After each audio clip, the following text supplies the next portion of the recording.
पहाड़ है, एक उज्जवल भविष्य के पहाड़ हैं, लेकिन आपके वचन में जो लिखा है हम उसके पर विश्वास करते हैं कि हर पहाड़ मैदान हो जाएगा। आपके लोगों के लिए कुछ भी अनहोना नहीं होगा। कि हमने पिछले हफ्ते सीखा, जब एकता में, जब आपके अनुग्रह में कोई भी काम शुरू किया जाता है तो वो अनहोना नहीं होता, वो आज होने दे। क्या अपने जीवनों से हम इन बातों को बड़ी गंभीरता के साथ सीख सकें। हमारी मदद करें, अगुवाई करें, प्रभु यीशु के नाम से मांगते हैं, आमीन। Hallelujah, hallelujah. हम प्रभु का धन्यवाद देते हैं कि आज हमारा चर्च जल्दी लगा है और ये चर्च हमारा लाइव ख़त्म हो जाएगा लेकिन शालोम का चलता रहेगा और हम शालोम यहाँ से सीधे ही शालोम फेलोशिप चर्च जाएंगे और वहाँ पर भी ये आराधना चलती रहेगी। Hallelujah, hallelujah. पिछले हफ्ते हमने सीखा उत्पत्ति 12 अध्याय से कि एक विचार लोगों के हृदय के अंदर आया, 11 अध्याय से सॉरी, और वो विचार हृदय के अंदर आया कि हम एक प्रोजेक्ट तैयार करें, एक गुम्मद बनाएं, एक किला बनाएं, और उन्होंने वो शुरू कर दिया।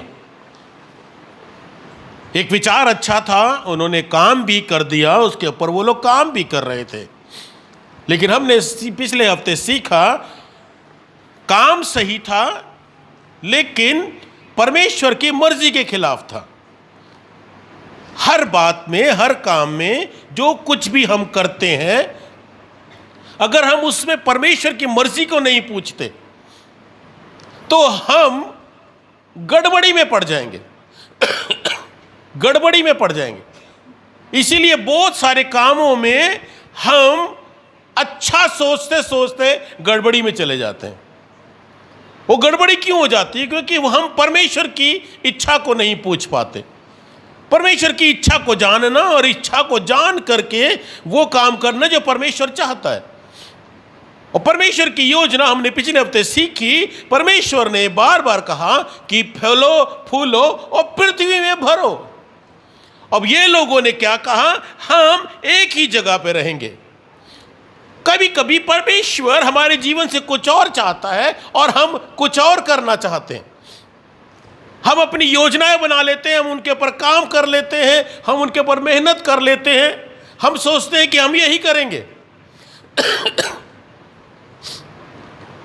हम सोचते हैं ऐसा ही होगा।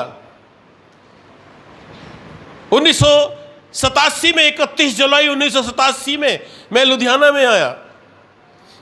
मैंने आकर के यहाँ से काम किया, यहीं से ट्रेनिंग करी। सीएमसी हॉस्पिटल से 88-89 में ट्रेंड हुआ, यहाँ पे जॉब करता था। मैंने एक योजना बनाई मैंने एक योजना बनाई और मेरी योजना ये थी कि मैंने अलग अलग जगहों पर इंटरव्यू देना शुरू किया। और मैंने 1993 में दिसंबर के महीने में मैंने कानपुर में इंटरव्यू दिया। सॉरी, नवंबर में मेरा इंटरव्यू था और मेरा इंटरव्यू हो गया। मेरे को सैलरी पैकेज भी बहुत अच्छा दिया और मुझे उन्होंने कहा 1 जनवरी को आपको ज्वाइन करना है। मैं बड़ा खुश था। मैंने 1 दिसंबर को रिज़ाइन लिख के दे दिया, 1 महीने का नोटिस, और मैं बहुत खुश था। जैसे जैसे दिन बीतते जा रहे थे मैं सामान कम करता जा रहा था। धीरे धीरे मैंने सामान की पैकिंग कर रहा था ताकि मैं सामान को कम करूं, क्योंकि मुझे 1 जनवरी को चले जाना था। मैंने 1 जनवरी से पहले ही कानपुर पहुंचना था और दिसंबर का महीना था, क्रिसमस का सीजन था। जब मैं क्रिसमस की एक मीटिंग अपने ग्रुप में ले रहा था, हमारा एक ग्रुप था जवानों का, और मैंने वहां पर इस प्रकार से कहा, this is my last Christmas इन लुधियाना। मेरा लुधियाना में ये लास्ट क्रिसमस है। और सब लोग बड़े हैरान हो गए। वो कहने लगे क्यों? मैंने कहा कि मैं यहाँ से जा रहा हूँ, मेरी जॉब लग गई है और बहुत अच्छा मेरे को सैलरी पैकेज मिला है, बहुत अच्छी जॉब मिली है। और वो हॉस्पिटल नहीं है, 5 स्टार हॉस्पिटल है कानपुर में। अगर आप रीजेंसी हॉस्पिटल है, मेरा सिलेक्शन वहाँ पे हुआ था एज ए सीनियर टेक्नीशियन। और जब मैंने वहां पे इस प्रकार से कहा तो 2 लड़कों ने पीछे से हाथ ऐसे करके हिलाया। मैंने उनसे पूछा कि आप कुछ कहना चाहते हो? कहते हैं हाँ हम कुछ कहना चाहते हैं। मैंने कहा यस। उन्होंने कहा हम आपको जाने नहीं देंगे, हम आपको जाने नहीं देंगे। और मैंने उनसे कहा, मैंने कहा कि मैंने रिजर्वेशन करवा ली है, मैंने अपना सामान पैक कर लिया है, थोड़ा सा सामान बाहर रखा है जो मेरे डेली रूटीन का है, मैंने रिजाइन दे दिया है, मैंने सब कुछ कर दिया है। ये 24 दिसंबर की बात है, मैं क्रिसमस ईव पर एक मीटिंग ले रहा था। उन्होंने कहा कुछ भी हो जाए हम आपको जाने नहीं देंगे। मैं थोड़ा सा हंसा, मुस्कुराया। मैंने कहा बेटा, मैंने उस समय मारुति में 4 गियर आते थे, मैंने कहा मैंने पहला, दूसरा नहीं, चौथा गियर डाल चुका हूं। उन 2 बच्चों ने मुझे इस प्रकार से कहा आप भूल रहे हो, एक गियर और भी होता है, एक गियर और भी होता है, रिवर्स गियर, पीछे करने वाला गियर, हम वो लगा देंगे। उन्होंने पता नहीं कैसी प्रार्थना करी, कौन सा गियर लगाया, वो खुदा की एक आवाज़ थी। 1993 से लेकर के 32 साल हो गए, स्टिल आई एम हियर। आज भी मेरे पास वो अपॉइंटमेंट लेटर पड़ा है। कभी कभी परमेश्वर की कोई और योजना होती है आपके लिए। पोडियम पे खड़ा हुआ हूं, सच बोलूंगा मुझे दुख बहुत हुआ था, मुझे उन 2 बच्चों पे गुस्सा भी बहुत आया था, बहुत गुस्सा आया था मुझे में। लेकिन कभी कभी हम परमेश्वर की आवाज सुनने का प्रयत्न नहीं करते, हम अपनी आवाज को प्राथमिकता देते हैं। हम सोचते हैं कि जो हम सोच रहे हैं, जो हम कर रहे हैं, वो ही बिल्कुल सच है। लेकिन परमेश्वर के पास आपके लिए बेटर प्लान होता है। आज मैं कानपुर में होता तो मेरे पास बैंक बैलेंस बहुत अच्छा होता, लेकिन ये पुलपिट नहीं होती, और ये मेरी पहचान बन गई। आज ये पुलपिट हमारी पहचान है। कभी कभी हम अपने जीवन में चाहते हैं कि ये हो जाए, ये हो जाए, ये हो जाए, और वो नहीं होता तो हमें दुख होता है। लेकिन जब हम परमेश्वर की योजना को पूछते हैं, जब हम परमेश्वर की योजना को सीखते हैं, मेरी गलती क्या थी वहां पे? मैं संसार देख रहा था। मैं क्या देख रहा था? मैं संसार देख रहा था, मैं पैसा देख रहा था, मैं दूसरों को देख रहा था कि दूसरे मेरे से ज़्यादा बढ़ रहे हैं। मैं ये देख रहा था कि मेरे पास कुछ नहीं है। मैं ये देख रहा था कि मैं जीवन में कैसे बढ़ूं। मैंने संसार को देख लिया था और संसार ने मुझे अपनी गिरफ्त में लेना शुरू कर दिया था। मुझे पैसा दिख रहा था,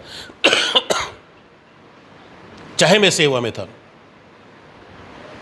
चाहे मैं सेवकाई में था। ये बात आज प्रभु ने मुझे यहीं पे खड़े होकर याद दिलाई। चाहे हम सेवा में होते हैं, हम वर्शिपर होते हैं, हम प्रचारक होते हैं, हम प्रार्थना योद्धा होते हैं, हमारा ध्यान कहाँ है? ध्यान कहाँ है? हमारा ध्यान कई बार संसार और संसारवाद में लगा रहता है। हम कई बार संसारिक चीजों की सोचते रहते हैं। पुलपिट पे खड़े होकर भी हमारा दिमाग संसारिकता में चलता रहता है। हम संसारवाद में खोए रहते हैं, संसार की बातों में खोए रहते हैं। हम भूल जाते हैं कि संसार हमारा दुश्मन है। ये संसार ने बहुत लोगों को नीचे गिरा दिया। ये संसार पहले दिखता कुछ और है, बाद में निकलता कुछ और है। हमारे शत्रु, उन लोगों ने उन चीजों को पहचाना नहीं, परमेश्वर की योजना को जाना नहीं, पूछा नहीं, और वहां पे गड़बड़ी हो गई। काम तो अच्छा था, खुद परमेश्वर ने खुद कहा इन्होंने एक अच्छा काम शुरू किया और ये जितना करेंगे उसमें सफल हो जाएंगे, लेकिन फिर भी गड़बड़ी हुई क्योंकि परमेश्वर की योजना के खिलाफ था। जब भी आप और मैं कोई काम करते हैं, बैठ के परमेश्वर से पूछें क्या वो परमेश्वर की योजना का हिस्सा है? क्या वो परमेश्वर की योजना का हिस्सा है? एक व्यक्ति ने मुझे बताया कि उनके मकान मालिक बहुत तंग कर रहे थे और उन्होंने बार बार उनको तंग कर रहे थे, मकान खाली करो, मकान खाली करो, लेकिन वो मकान बहुत अच्छा है। और वो खाली करना नहीं चाहते थे, तो उन्होंने प्रभु के दास पास्टर सलीम खान को वो समस्या बताई और प्रभु के दास ने एक विचित्र प्रार्थना करी, प्रभु जी यदि आपकी इच्छा है कि ये मकान खाली करे तो इनके मकान मालिक को और कठोर कर दे, फिर उनकी तरह कर दे, और कठोर हो जाए इनका मकान मालिक, और कठोर इनके साथ में व्यवहार करे। लेकिन यदि आपकी इच्छा है कि ये यहीं पर रहें तो उसके स्वभाव को बदल दे। और प्रभु ने उसके स्वभाव को बदल दिया, आज भी वो वहीं पर है।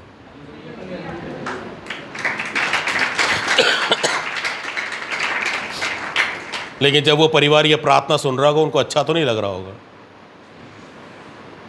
क्योंकि कभी कभी कुछ चीजें हमें अच्छी नहीं लगती। यार केड़ी प्रार्थना कपादी साहब ने कर दी, और कठोर हो जाए। वो तो आगे परेशान करता सानू, उन्हें तो जीना दुखी किया हुआ साडा, वो और परेशान करे इनको। परमेश्वर की योजना को जानना हमने पिछले हफ्ते सीखना शुरू किया था। संसार, पुराने नियम के अंदर अगर उत्पत्ति की पुस्तक को पढ़े तो लूत ने संसार को देखा था। लूत उत्पत्ति 12 से परमेश्वर के बंदे अब्राहम के साथ साथ चल रहा था, साथ साथ चल रहा था। और लिखा नहीं कि कितना समय वो साथ चलते चलते कितना समय वो चले, बढ़ गए दोनों। कभी कभी हमें बड़ी गलत फहमियां हो जाती हैं। पास्टर अंकुरुल्लाह साहब ने अपने पुलपिट से एक दिन एक संदेश दिया था, कभी कभी बहुत बड़ी भूल हो जाती है लोगों को, आराधना में बहुत बढ़ जाते हैं तो वो सोचते हैं कि हमें बहुत बड़ा तोड़ा मिल गया है, लेकिन वो भूल जाते हैं कौन सी पुलपिट से मिला है। याद रखो कौन सी पुलपिट से मिला है आपको। आपका अगर नाम हुआ है, आप प्रचारक या आराधक या प्रचारक या किसी भी रीति से आप फेमस हुए तो याद रखिए आपको परमेश्वर ने कहां से उठाया। उसके वफादार बन के रहो। कई बार हम लोग वहां आपके वफादार नहीं बन के रहते, उस स्थान के वफादार बन के रहना चाहिए। बड़ी गंभीर बात बोली थी उन्होंने। हम लोग भूल जाते हैं, हम सोचते हैं कि मेरे पास से बहुत बड़ा तोड़ा है, मेरे को परमेश्वर ने बहुत वरदान दे दिए हैं। लूत बढ़ा, लूत बढ़ गया, सफल हुआ, प्रसिद्ध हो गया, फेमस हो गया, बढ़ गया, धन दौलत बढ़ गई। जब घर से निकला था कुछ नहीं था,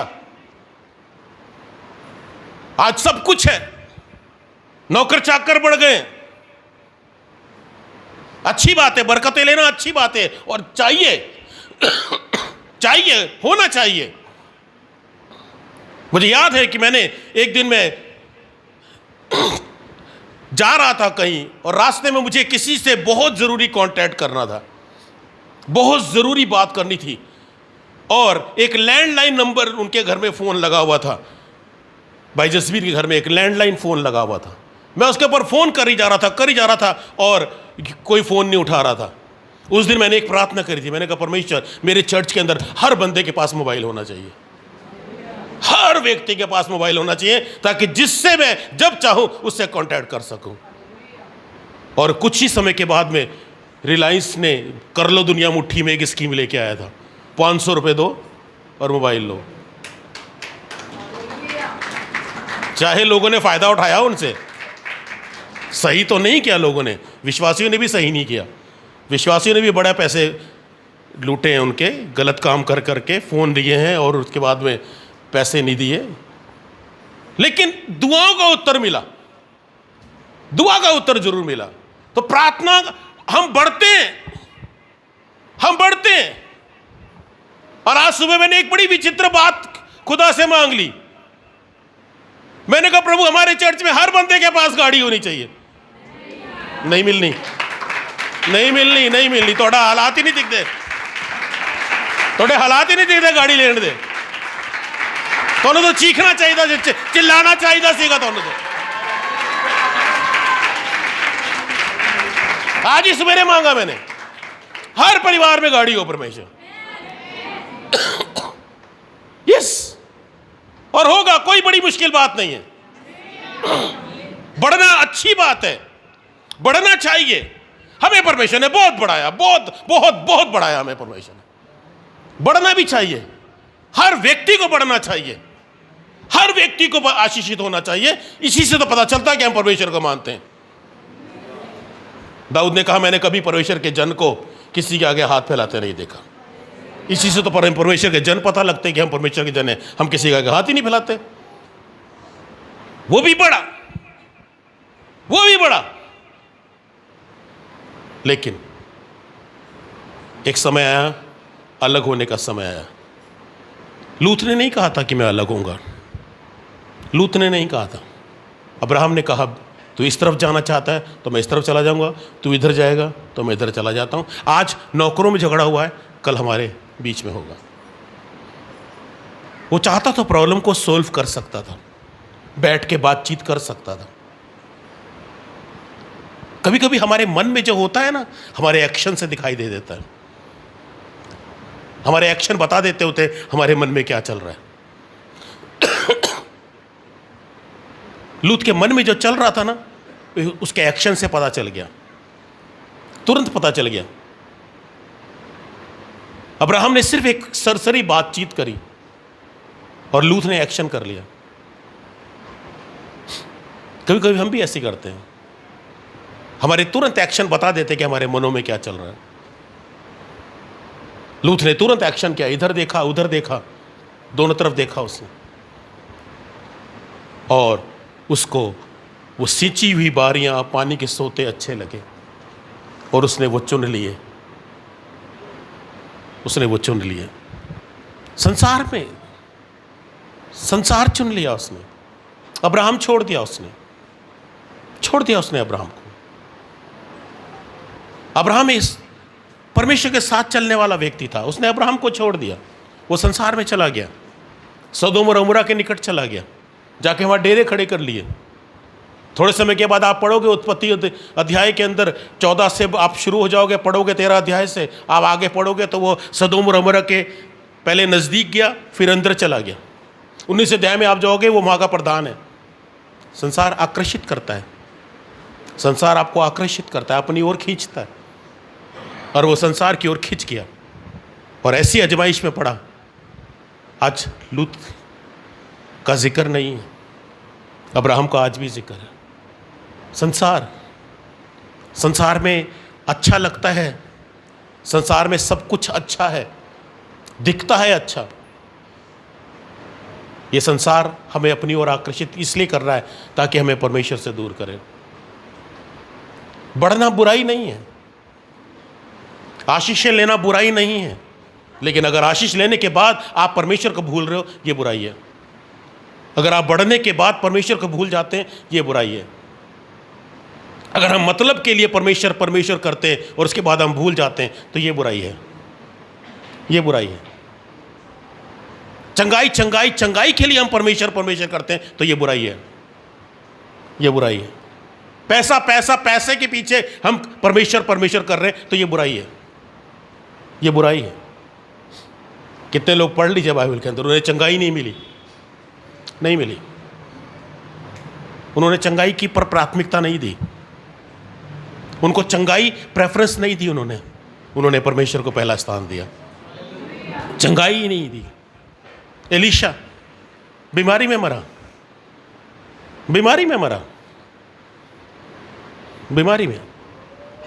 उसने कभी अपने लिए प्रार्थना नहीं की। वो तो नबी था, उसने कभी अपने लिए प्रार्थना नहीं करी। उसने कभी ये नहीं कहा, प्रभु पहले मुझे चंगा कर, तब मैं तेरा काम करूंगा। खुदा एक सेवक ने मुझे कहा, मैं तो बाइबल रख देता हूं, ये रखी तेरी बाइबल, पहले मेरा ये काम होना चाहिए था, बाद से बाइबल चक्कांगा। ठीक से बाइबल नहीं पढ़ी आपने। एलीशा तो बीमार था, बीमारी में प्रभु के कार्य करता था, बीमारी में मर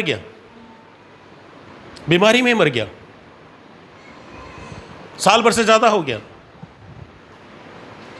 मर गया, वो तो खत्म हो गया। लोग एक मुर्दे को गाड़ने के लिए लेके जा रहे थे, जो कब्र खोदी वो एलीशा के बगल वाली कब्र थी, और जब बगल वाली कब्र खोदी गई तो मूसा की कोई हड्डियां बाहर निकल के आ गई। जब आक्रमण कर दिया तो लोग मुर्दे को ऐसी फेंक के भाग गए, और जैसे ही मुर्दा उन हड्डियों से छुआ, मुर्दा जिंदा हो गया। याद रखिए, एलीशा ने कभी अपने लिए प्रार्थना नहीं करी, लेकिन उसकी हड्डियों में भी चंगाई निकल रही थी। इसीलिए प्रभु के दास ने बुक लिखी, there is life in the bone of Elijah. Elisha की हड्डियों में भी जीवन है।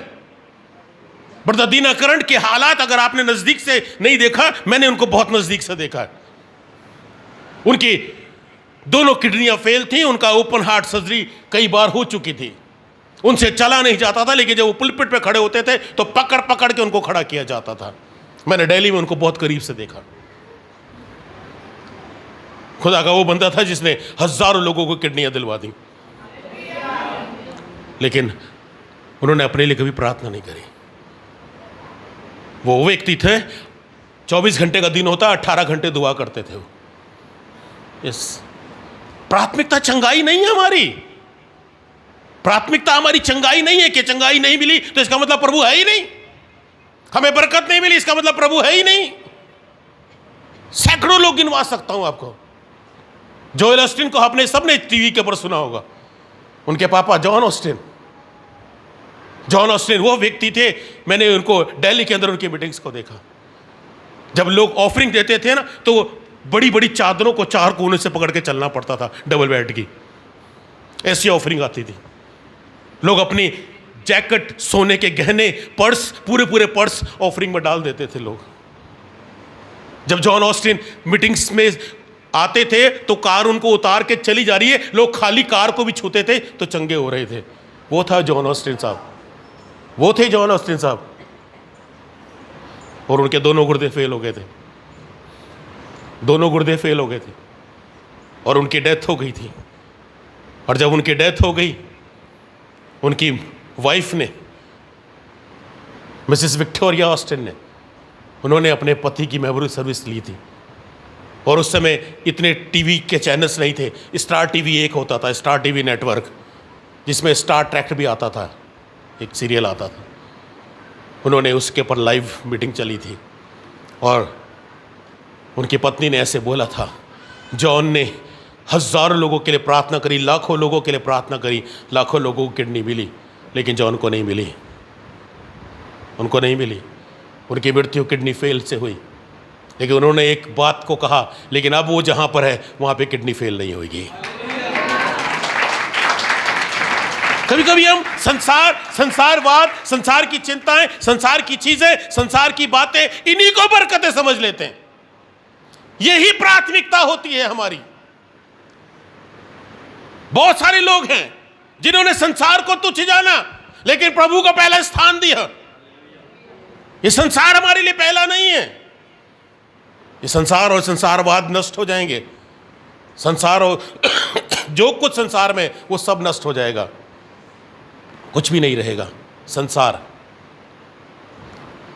प्रेरितों के काम 5 अध्याय, हननिया सफीरा बहुत अच्छे विश्वासी थे, दे आर गुड बिलीवर्स, बहुत अच्छे थे, एक अच्छे पति पत्नी थे वो, एक अच्छे डिसीजन मेकर थे वो। उन्होंने देखा लोग कलीसिया के अंदर अपनी अपनी धन संपत्ति को बेच रहे हैं, प्रेरितों के आगे रख रहे हैं। उन्होंने भी अपनी संपत्ति का कुछ हिस्सा बेचा, और बेच करके वो थोड़ा सा संसार में आ गए, थोड़ा सा संसार में आ गए। कुछ समय पहले मैंने प्रभु से पूछा, प्रभु आपके लोग गरीब क्यों हैं? Why they are poor? ये मैंने प्रश्न किया था, आपके लोग गरीब क्यों हैं?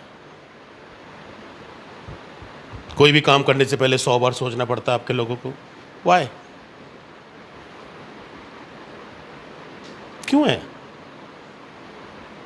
प्रभु ने मुझे एक सिद्धांत बताया, है बड़ा कठोर, है बड़ा कठोर। प्रभु ने कहा, मेरा पवित्र शास्त्र ध्यान से पढ़, पहले डाल फिर निकाल।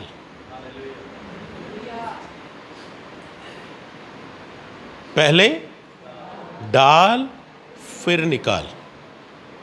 पत्थर के 6 मटकों में पहले डालो फिर निकालो। जो ये सिद्धांत मानते हैं उनको कभी दिक्कत नहीं आती,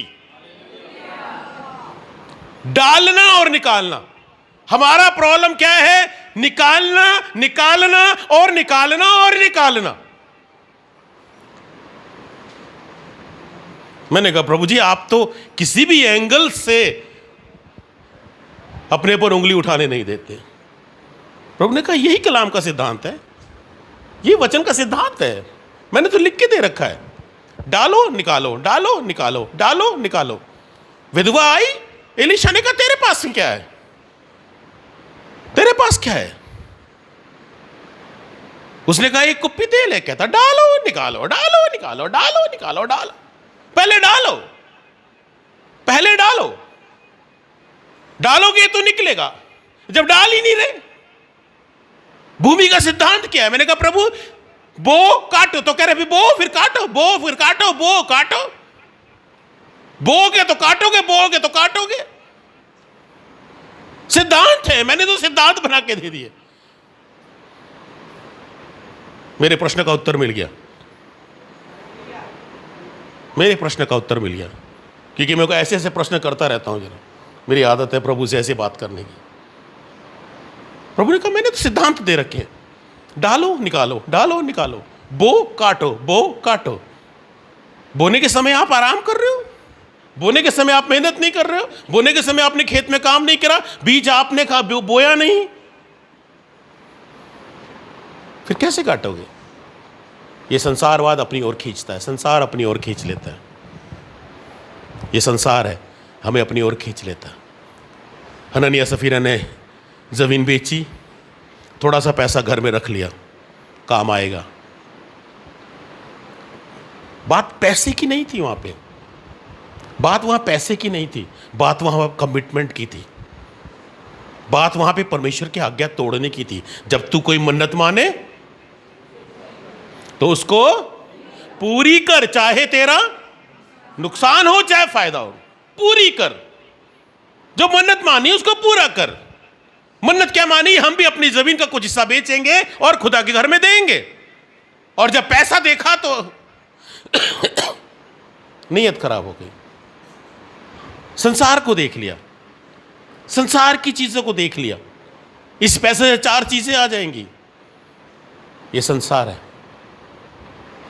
हमें अपनी ओर आकर्षित करता है। जब शैतान 2 परीक्षा में पास नहीं हो सका, तीसरा उसने यीशु को संसार दिखाया। ये संसार दिखाया, ये सब मैं तुझे दे दूंगा। ऐसा लिखा नहीं है, लेकिन यीशु ने उसकी तरफ देखा होगा। जिसने रचा तो उसी को दिखा रहा है, जिसने रचा तो उसी को दिखा रहा है कि ये संसार तुम्हें तेरे को दे दूंगा। एक बार झुक के प्रणाम कर दे, एक बार झुक जा, एक बार समझौता कर ले, एक बार झुक जा। और यीशु ने कहा हे शैतान दूर हो जा। ये संसार है, ये संसार आपको अपनी ओर खींचेगा। दूसरा एक और शत्रु है जो बड़ा भयानक शत्रु है।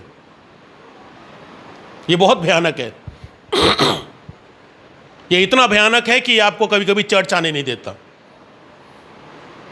आपको प्रार्थना से दूर रखेगा, आपको चर्च से दूर रखेगा, आपको प्रभु के कामों से दूर रखेगा। और वो शत्रु है शरीर, हमारी देह। कभी इसका कोई अंग दुखेगा, कभी इसका कोई अंग दुखेगा, कभी गोड्डा तो कभी मोढा, कभी टोई तो कभी कुछ और, कुछ ना कुछ ये दुखेगा, दुखेगा। मुझे बड़ा ताज्जुब होता है, सिनेमा हॉल में 3 घंटे ये दुखता भी नहीं, दुखता ही नहीं। बहुत सारे घरों में मैंने देखा वहां फिल्म लगी होती है, वो सही बैठे होते हैं, सही बैठे थे। जैसी पादरी चला गया तो अब क्या करें, अब मजबूरी है, फिल्म बंद करनी पड़ी। तब प्रार्थना में ही कोई किसी का गोटा दुख रहा, किसी का मोढा दुख रहा।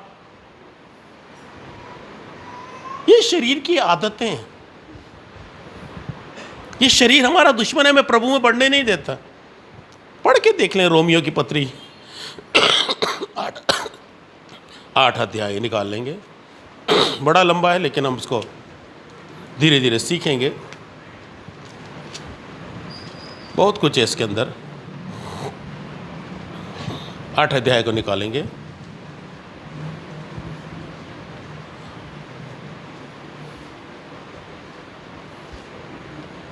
4 आयत से पढ़ लेंगे, धीरे धीरे पढ़ेंगे। इसलिए कि व्यवस्था की विधि हम में जो शरीर के अनुसार नहीं वरन आत्मा के अनुसार चलते हैं पूरी की जाए। पहले तो यहाँ पे एक प्रश्न मेरे सामने और आपके सामने है, हम किसकी अगुवाई में चलते हैं, शरीर की या आत्मा की? अगर हम शारीरिक रीति से चलते हैं तो हम शरीर के कामों में बिजी रहेंगे, हमें परमेश्वर की उपस्थिति से बार बार भागना पड़ेगा। मैं बार बार कहता हूं, ऐसा लगता है जैसे कि लोगों के ऊपर या तो किसी ने कोई कीड़ा छोड़ दिया, वो बार बार उठना बाहर जाना, किसी को कुछ आ रहा, किसी को कुछ हो रहा। ये प्रचार के समय क्यों होता है? नोटिस किया कभी आपने? जब खुदा का कलाम चलता तभी ये सब कुछ क्यों होता है? किसी को प्यास लगती है, किसी को सुसु आती है, किसी को पोटी आती है, किसी को कुछ आता है, किसी को भूख लगती है। ये जो शारीरिक है वो शरीर के अनुसार ही चलेगा, यही पहचान होती है, चाहे आराधना में आके खड़े हो। जिनका दिल कलाम में नहीं लगता, इसका मतलब वो शारीरिक लोग हैं, वो शारीरिक हैं, क्योंकि कलाम पे आत्मा से चलाए चलते ही नहीं है। उनका ध्यान बाहर की तरफ लगा रहेगा। ये सत्य है, ये सत्य है। हमें ये देखना हम किसकी अगुवाई के अनुसार चल रहे हैं, शरीर के या आत्मा के? आप कहोगे कि मैं बाहर खड़ा हो करके और मैं बाहर का भी वो मजा लेता रहूं और यहां का भी, आप यूथुकुस की तरह हो। यूं तो खुश हैं हम लोग, फिर दोनों तरफ का आनंद ले रहे हैं, बाहर का भी अंदर का भी। पर पौलुस रात भर मीटिंग लेता रहा और वो खिड़की में बैठ करके बाहर का नजारा भी ले रहा था। कभी कभी हम दोनों साइड से, दोनों तरीकों को खुश रखना चाहते हैं, दुनिया को भी, संसार को भी और प्रभु को भी। यीशु मसीह ने साफ साफ कह दिया, एक व्यक्ति 2 स्वामियों की सेवा नहीं कर सकता। नहीं कर सकते हम, नहीं कर सकते। जब कलाम चलता है तो आप स्टक होने चाहिए, आपका ध्यान सिर्फ कलाम की ओर होना चाहिए। उस समय चाहे कुछ भी हो रहा है, आपका ध्यान कलाम में होना चाहिए। पता नहीं कलाम में कब कौन सा शब्द आपसे बातचीत कर रहा होता है, और हम सोचते नहीं है। हम कभी किधर, कभी किधर, कभी कुछ, कभी कुछ, कभी कुछ, कभी कुछ, हम आने जाने में लगे रहते हैं, कभी बच्चा खिलाने में लगे रहते हैं हम लोग। सच है ये, बिल्कुल सत्य है ये। मिर्ची लगेगी तो लगती रहे, सत्य तो सत्य है। कभी हम कुछ, कभी कुछ करने लग जाते हैं हम लोग। ये शरीर की अगुवाई में चलते हैं। आत्मा की अगुवाई चलने वाले आत्मा की सुनते हैं। जिसके कान है वो सुने कि आत्मा कलीसियाओं से क्या कहता है। हमारे कान शारीरिक है तो फिर क्या करेंगे? हमें ये देखना हम किसकी अगुवाई में चलते हैं, कौन चला रहा है हमें, कौन चला रहा है। जो आत्मा की अगुवाई में चलते हैं वचन को बड़े ध्यान से सुनते हैं, ध्यान से सुनते हैं, क्योंकि पता नहीं कब प्रभु का वचन कौन सी बात मेरे जीवन के लिए कर देता है।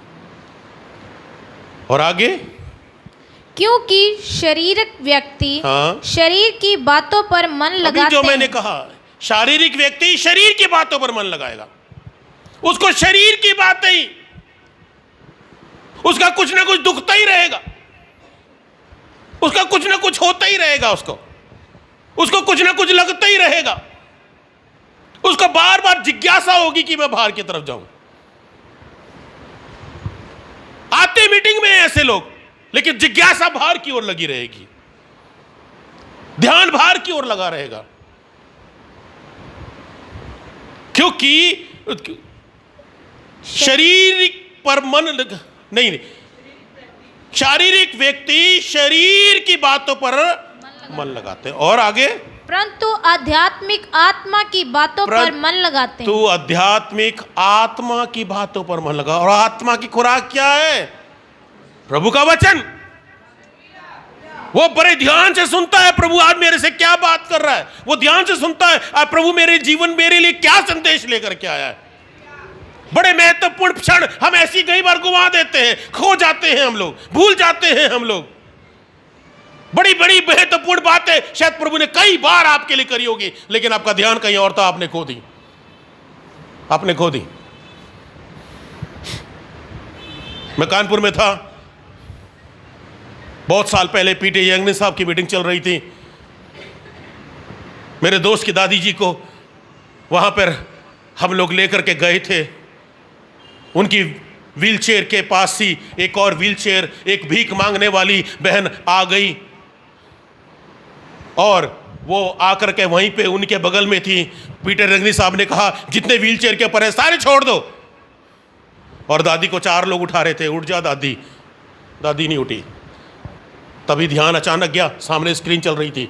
मैंने देखा ये जो यहाँ पे बैठी थी, यहाँ पे कैसे खड़ी है? वो वहाँ पे खड़ी थी। तब उसने बताया, जैसे ही मैंने, कहती है मैं आज पहली बार यहाँ पे आई हूँ, मैंने यीशु का नाम पहली बार सुना। मैं तो भीख मांगती हूँ, कानपुर में शहरों में भीख मांगती थी। किसी ने मुझे कहा कि ये बड़े बड़े पोस्टर लगे हैं, अंधे देखते हैं, लंगड़े चलते हैं, गूंगे बोलते हैं, तू अंदर चली जा, शायद तेरे लिए कोई काम हो जाए। कहती मैं आ गई, मैं स्क्रीन के पास बैठी थी। जैसे ही प्रभु के दास ने कहा अपनी व्हीलचेयर छोड़ दो, कहती मैं उठी, मैंने पैर से धक्का मारा व्हीलचेयर को और दौड़ती हुई स्टेज के ऊपर आ गई।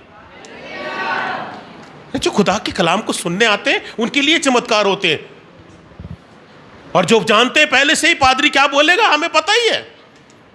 हमें तो उत्पत्ति से प्रकाशित वाक्य सारी बाइबल आती है। जो अध्याय खोले हम पहले बता देंगे पादरी क्या बोलेगा।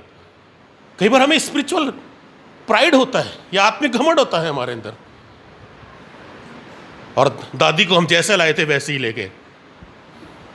उसके बाद मेरी मुलाकात कभी नहीं हुई, मुझे लगता कब्र में भी फिर दादी को वैसे ही लेके गए होंगे। सत्य है ये, सत्य है। उनको चंगाई नहीं मिली। एक जिसने पहली बार यीशु को सुना, पहली बार सुना, पहली बार उसने आज्ञा पालन करी और वो चंगाई को प्राप्त करके गई। वो अपनी व्हीलचेयर लेके नहीं गई, छोड़ गई। अब उसको भीख मांगने की जरूरत नहीं है। आध्यात्मिक व्यक्ति आत्मा की बातों पर मन लगाता है, वो शारीरिक बातों पर मन नहीं लगाता। हम किसकी अगुवाई में चल रहे हैं? हम किसकी अगुवाई में चल रहे हैं? आज हमें ये देखने की जरूरत है। आगे 6 आयत। शरीर पर मन लगाना तो मृत्यु है। शरीर पर मन लगाना तो मृत्यु है।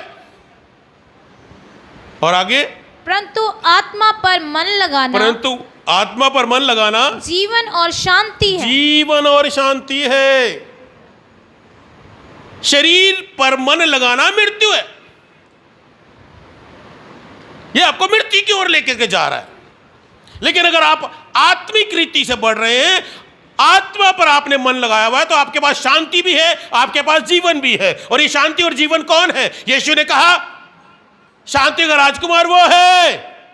जीवन की यीशु ने कहा मार्ग, सत्य और जीवन मैं हूं। वो है यहोवा शालोम, शांति का राजकुमार है। जो आत्मा की बातों पर मन लगाता है उनके पास यीशु है, उनके पास यीशु है, शालोम है उनके पास, शांति का राजकुमार उनके पास है। जो यीशु पर मन लगा, आत्मा पर मन लगाते हैं, उनके पास जीवन है, यीशु है, क्योंकि यीशु ने कहा मैं ही जीवन हूं। किसकी ओर मन लगा रहे हैं हम? किसकी ओर मन लगा रहे हैं? क्या हम आत्मिक बातों की ओर मन लगा रहे हैं या शरीर की ओर मन लगाया हुआ है? जो शरीर के पर मन लगाते हैं वो मृत्यु की ओर बढ़ते हैं। प्रभु ने आपको और मुझे जीवन देने के लिए बुलाया।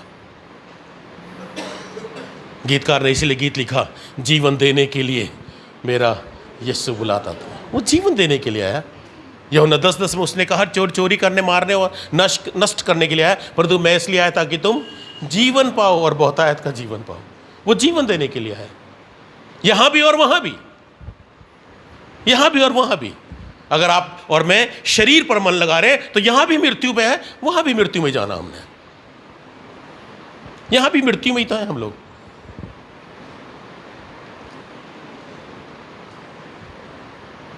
क्या हम जीवन की ओर बढ़ रहे हैं? क्या हम जीवन की ओर बढ़ रहे हैं?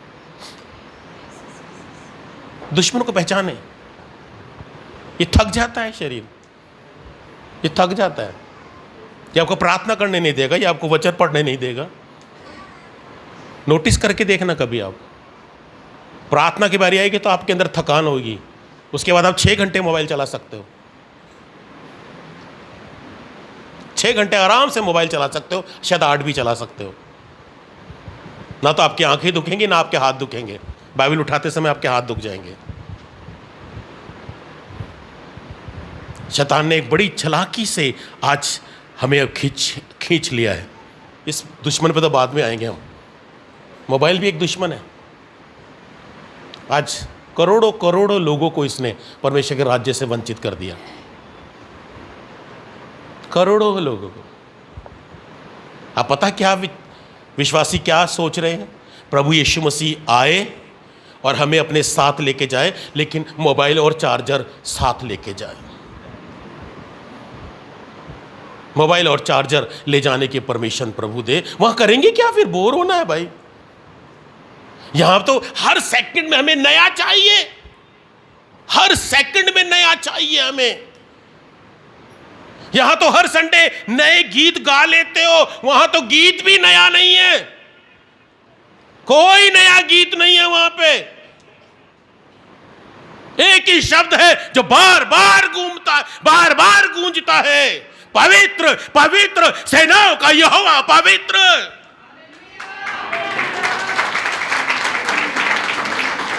यही शब्द गूंजता है, यही बोलना है वहां पे, हर समय बोलना है। हमें तो एंटरटेनमेंट चाहिए, वी नीड एंटरटेनमेंट। शरीर हमारा दुश्मन है, हमें परमेश्वर के कार्यों से वंचित कर रहा है, हमें परमेश्वर की हजूरी से वंचित कर रहा है। शरीर पर मन लगाना मृत्यु है, मृत्यु है। जल्दी से पढ़ दें, 8 तक पढ़ दें, बाकी अगले हफ्ते पढ़ेंगे। और जो शारीरिक दशा में है, और जो शारीरिक दशा में है, वह परमेश्वर को प्रसन्न नहीं कर सकते। वो परमेश्वर को प्रसन्न, जब आप उसको प्रसन्न नहीं कर सकते, मैं आप नहीं बोलूंगा, मैं अपने लिए बोलूंगा, क्योंकि फिर मिर्ची लग जाती है। जब मैं परमेश्वर को प्रसन्न नहीं कर सकता तो मेरी दुआएं सुनी जाएंगी? बोलिए, जब मैं परमेश्वर को खुश ही नहीं कर सकता तो क्या मेरी दुआएं सुनी जाएंगी? अब पवित्र शास्त्र कहता है विश्वास बिना उसको प्रसन्न करना अनहोना है। शारीरिक व्यक्ति परमेश्वर को प्रसन्न कर ही नहीं सकता। तो आज विचार करें, आज विचार करें, हम शारीरिक चल रहे हैं या आत्मिक चल रहे हैं? अगर हम शारीरिक चल रहे हैं तो हम परमेश्वर को कभी खुश नहीं रख सकते। और जब वो खुश ही नहीं है, जब माँ बाप किसी बच्चे से खुश ही नहीं होते, कभी कभी ऐसे हालात पैदा हो जाते हैं। एक बुजुर्ग बाप मेरे आगे रोया, 60 साल के बेटे को मुझे कहता है मैंने इसको बेदखल करना है। 60 साल के बेटे को 80 साल का बुजुर्ग मुझे बैठ के कहता है मैंने अपने बेटे को बेदखल करना है। उस दिन मुझे दुनिया की हकीकत पता चली कि वो व्यक्ति 60 साल से कितना दुखी था।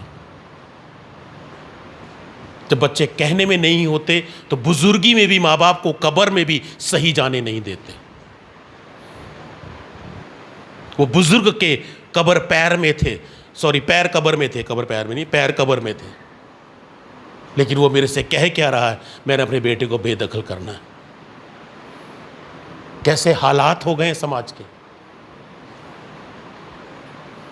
ये हालात हैं आज। जब बच्चे माँ बाप को प्रसन्न नहीं करते, फिर माँ बाप की नज़रों से उतर जाते हैं, नज़रों से उतर जाते हैं। जब हम अपने परमेश्वर को, अपने पिता को प्रसन्न नहीं करते, हम उसकी नज़र से उतर जाते हैं, फिर वो हमें छोड़ देता है,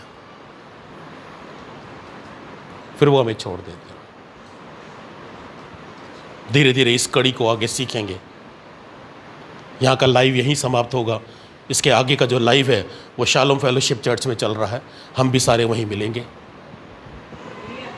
आइए हम प्रार्थना करें। स्वर्गीय पिता, हम आपका धन्यवाद करते हैं। आज हमने अपने दुश्मनों को पहचानने के लिए प्रयास किया। प्रभु, ये संसार हमारा दुश्मन है, हमें आप में बढ़ने नहीं देता। ये शरीर हमारा दुश्मन है, हमें आप में बढ़ने नहीं देता। हम इस शरीर को, शरीर की बातों को, शरीर के कामों को आज हमने आपसे भी ज़्यादा पहला स्थान देना शुरू कर दिया। प्रभु, आज होने दें कि हमारी आंखें खुलें, हमारे मस्तिष्क की खिड़कियां खुलें, ताकि हम गंभीरता से आपके वचन को सीख सकें। हमारी अगुवाई करें, प्रभु यीशु के नाम से मांगते हैं, आमीन।